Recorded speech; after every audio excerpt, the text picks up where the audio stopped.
because it's all about you. Sorry, Kevin, but I want to do things my way. I'm heading to Delta Harbor. The morning show that doesn't suck. That's life. You haven't noticed. It is cruel and uncaring. You know who we're talking about.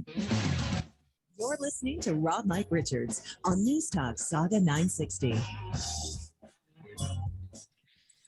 It is 8:11. Newstalk Sauga 960. Rob Mike Richards on one of our favorite days. It is a Meet the Steelhead Day. Now, James Hardy was on last week, and I think he did the interview in like a Hugh Hefner robe. I don't know what was going on there. It was like he was doing it from Caesar's Palace. If he was any more relaxed, he would have been asleep. I've rarely had an interview like that. And now we have Aiden Prueter. Oh, way more energy, right, Aiden? Like just you kill him already, I'm saying. Yeah, thanks for having me, guys.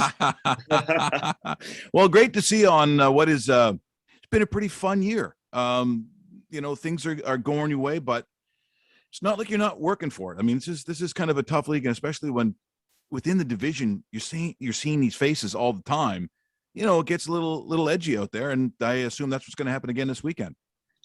Yeah, absolutely. Tonight we have Hamilton again, and we just played them on Sunday or Saturday there. So, like you said, familiar faces, and you're seeing the same team or same guys a lot more this year than previous years as you would. So, every game, you've got to be prepared to play, and every game from here on out is going to be similar to playoff hockey, where every team wants the points. So. Well, and that's probably, 1-0 games are not common, and Joe played great in goal. So, that's, you're not going to see a lot of that, but I think it probably does your team well to actually have to fight through some of those games because as you said, I think in the playoffs, it's closer to that than what some of these other games are, I think. Yeah, for sure. We've got a lot of young guys on our team. Obviously, with missing the year there, that we've got 2 years now with first-year players. So, a little adversity thrown our way. So we'll just kind of see how we respond as a team tonight. It's a good test for our group. So. Yeah. Now, and again, when we get a chance to talk to your guys, the first thing that always comes up, including with your coach, is the closeness of this team. Like most years that we've been doing this, that I've got a chance to know the organization. The organization kind of makes sure that the people, like the actual personalities in the team, jive together. They do pretty good. But this seems almost like if you didn't have the team, you guys would still be hanging out. It kind of has that feeling. Yeah. I mean, it's kind of funny because a lot of us just came together for the first time this year. Like we made some trades or new guys came in or whatever. But the locker room's great, and it's so much fun to be around a team like this and the group of the guys we have. But when you're winning, everything's more fun as well. So let's keep winning. Yeah, like you're what? You're 5. What are you? 5'10"? 5'10". Yeah. You're 5'10". So when those defensemen come in, like do they block the sun?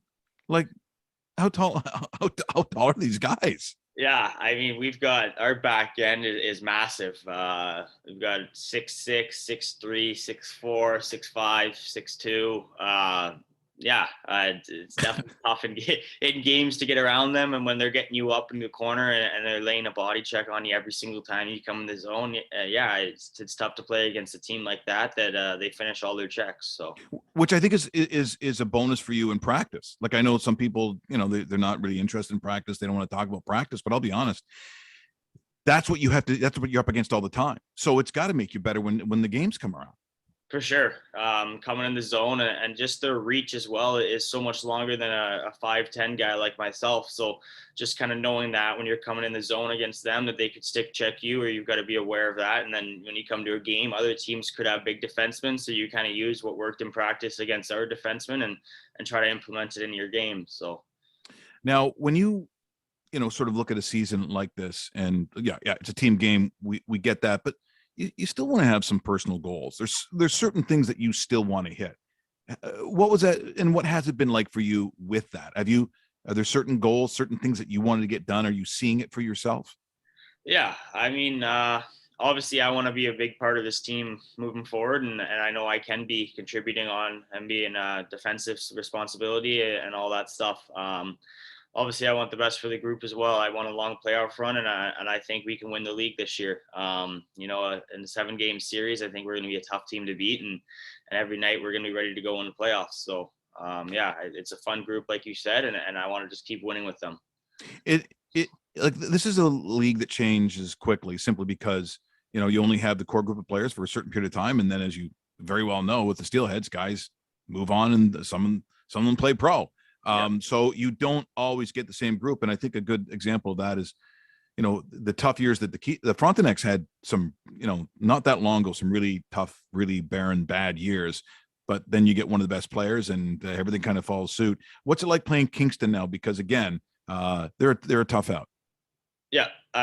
Kingston's a good team. It's a really good team. They've got guys, and they've loaded up for a deep playoff run and all that. So, they're a tough team to play, but we're a tough team to play against too. No one likes to come against us. No one wants to play against us. We get every team's best, so we've got to give them our best as well every night. So that's the challenge that JR set for us, and set the bar pretty high, that he knows what we're capable of doing, and we've got to go out and do it every night.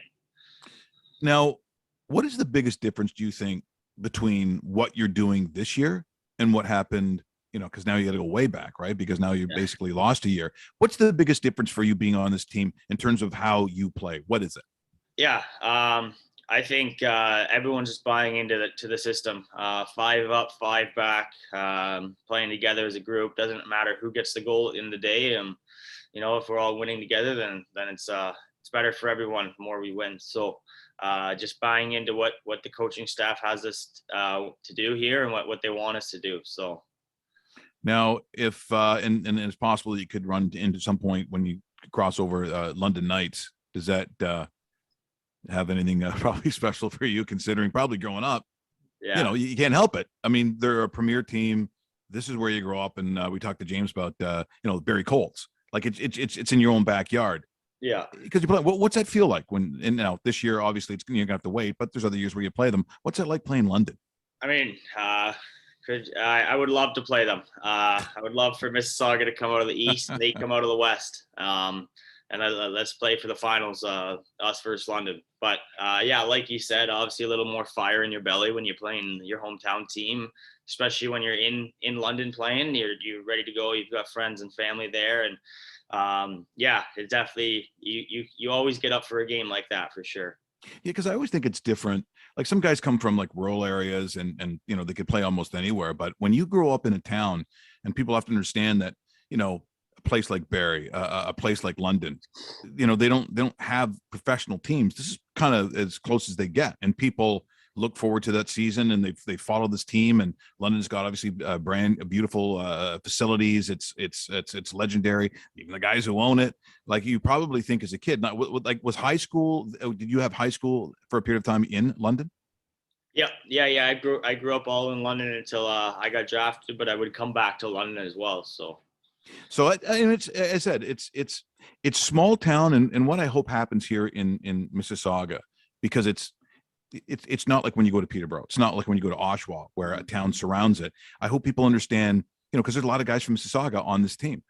This is something to see. And of course, now that people are allowed to go into the building, I mean, that must have felt pretty good to actually look up in the stands and see some faces. Yeah, it was definitely a little weird at the start, playing with no fans, or no one's cheering, or you score a goal and you hear everyone on the ice, and there's no one screaming at you, and it was kind of weird for sure. And then when you get fans back, it definitely makes it better. You want to win in front of your fans. Obviously, a little more pressure, I guess, to win and play your best. But I mean, if that's what we had to do to play, then that's what we had to do to play. So. I never thought of that. So is there a guy on the team when there's no fans that kind of is excited for himself more than maybe other guys when they score? Is there someone who's like a little over the top when he gets it in there, and you can hear him more than the other guys? You can say it. This is an honest show. If there's a guy who really enjoys scoring, who is it on your team that you could hear because there's no fans more than anybody else?